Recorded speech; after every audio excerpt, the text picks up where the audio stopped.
La deuxième initiation pour GEMCAD, donc je vais vous montrer les fonctions qu'on retrouve plus dans le menu édition qui est ici. Donc, bon, naturellement, il y a les classiques faire et enlever, donc undo, redo. On peut copier aussi, etc.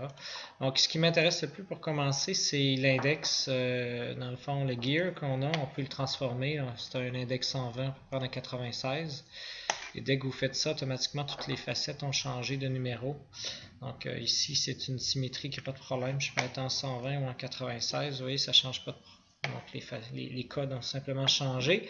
Mais si je m'en vais chercher un index genre 64, bon là, à ce moment-là, on voit qu'il y a des fractions d'index qui viennent d'arriver par rapport à ce modèle-là. Donc, bon, à vous de voir selon les symétries que vous voulez faire comme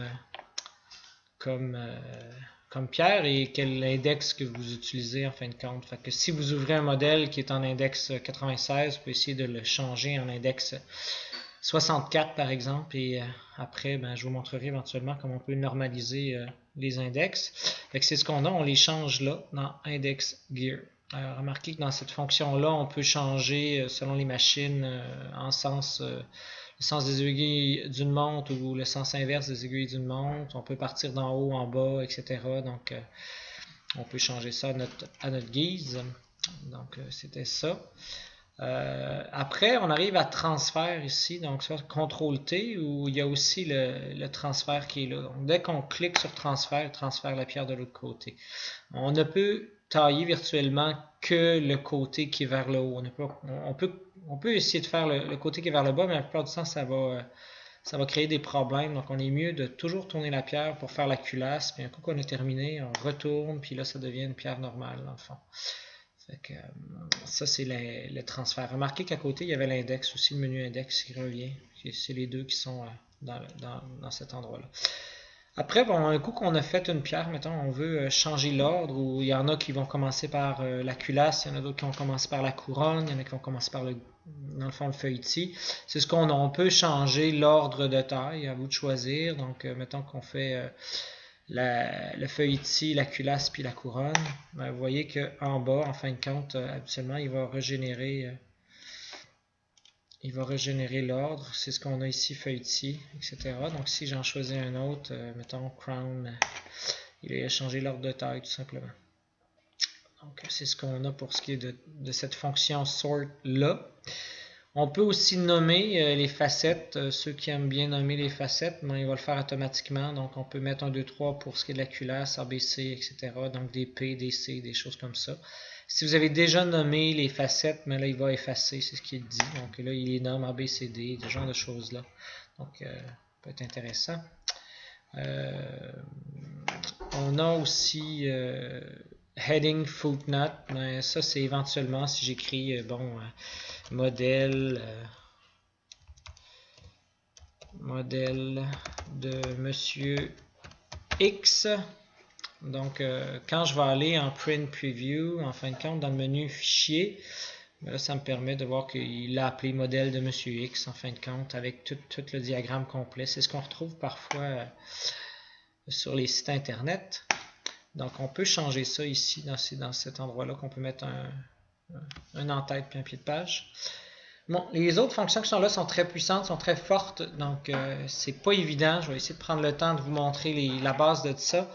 On peut faire une rotation en X, en Y et en Z, soit un nombre de degrés, soit un nombre de coches de votre index ou des cases de révolution. Donc, voyons pour ce qui est du Z, pour commencer dans le fond. Donc, on va tourner seulement la pierre ici. Donc, je peux dire que je tourne de 15 degrés. Et remarquez bien la pierre tournée de 15 degrés. Donc, l'index n'a pas changé. C'est la pierre seulement qui a tourné. Donc, CTRL Z, je reviens en arrière. Je vais faire une rotation de moins 15 degrés. Vous avez catché que ça va aller dans l'autre sens. Bang, ça va tourner ploup, dans l'autre sens. Donc, CTRL Z ou Undo. Je vais faire une rotation ici, on peut y aller avec un nombre de coches aussi si on veut, index note. Donc, si je dis 20, donc ça va être 20 de l'index dans le fond qui va avoir une rotation. Donc ici ça n'a pas paru, c'est une symétrie naturellement. Mettons que je mets 12 d'index notes. Vous voyez, bon, ça a tourné un peu. Qu'est-ce qu'on peut faire d'autre? On peut faire une rotation en X puis en Y. On va appeler ça des tilts. On va tilter la pierre. On s'est pas arrivé lors du transfert. Donc, regardez, si je fais une rotation de 5 degrés en X, il va pivoter la pierre de 5 degrés en X. Donc, on voit mieux ici. Donc, on voit la pierre qui a tourné. Bang. Bang. Fait qu'on le voit bien. Et on peut faire une rotation comme ça aussi en Y, naturellement. Si je dis, mettons 20 degrés, on peut le voir assez bien. Donc là, il fait une rotation ici en Y qu'on voit très bien. Donc, ça peut être pratique pour certaines fonctions quand on veut construire des modèles un petit peu plus élaborés éventuellement. La fonction scale qui est intéressante aussi, qui permet de rapetisser, de grossir la pierre. Donc, mettons que je la divise par 2. Donc, je choisis tout et je fais diviser par 2. Automatiquement, elle se rapetisse. Donc, des fois, on taille, elle est petite, puis on veut la rajouter au maximum. Donc, on fait scale, on choisit tout, puis on fait automatique. Fait qu'elle va se grossir au maximum de ce qu'elle peut faire. Maintenant, on peut faire toutes sortes de choses avec ça. Je vais diviser par 2, puis vous allez vous rendre compte que si je veux, je peux facilement faire un ovale avec. Juste à prendre la fonction x ici, multiplié par un 1.333.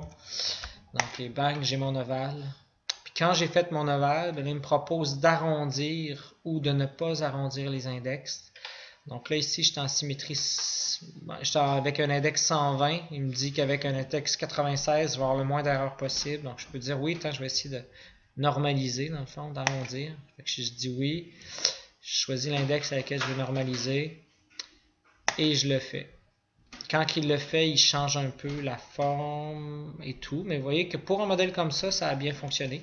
Pour d'autres modèles, ça fonctionne vraiment pas bien. Donc, ça a pris quelques secondes pour faire un ovale avec le ratio que je voulais. Donc, selon le brut que j'ai, je peux m'ajuster rapidement et faire les différents codes. Si je m'en vais voir la pierre ici, c'est index 42 avec tel angle. L'autre ici, index 48 avec tel angle, etc. dans le fond. Donc, si on regarde aussi, on peut étirer juste en haut, juste en bas, ce genre de choses-là. Donc, regardez bien. Je vais aller étirer juste le haut de la pierre. Je vais multiplier par 1.5. Et bang. Là, je vais faire non. Vous voyez, ça fait un genre d'œuf. Là, j'ai un œuf qui vient d'être fait rapidement. Donc, selon ce que vous avez besoin de faire, vous pouvez vous amuser. Bon, maintenant, l'autre fonction qu'on a ici, c'est centrer la pierre. Donc, on peut centrer la pierre, ça va être pratique de le faire. Donc, on peut le centrer en X, en Y, en Z, par rapport au centre de masse, par rapport au max-min, puis par rapport à un point. Donc, si je dis par rapport au centre de masse, il a descendu un petit peu la pierre pour la mettre centrée. Si je choisis un point, donc je m'en vais quelque part, je choisis ce point-là, je clique le bouton de droite, j'utilise le point, qui est ce point-là. Il me l'inscrit ici dans le petit menu. Mais je peux centrer la pierre à partir de ce point-là. Mettons en X. Donc, il va tasser la pierre pour que le point devienne le centre de la pierre. Puisque ça va déborder, il va redimensionner la pierre pour être certain. Mais le point que j'ai sélectionné, il est devenu exactement au centre en X, comme ça ici. Donc, c'est une fonction, encore là, qu'on peut faire.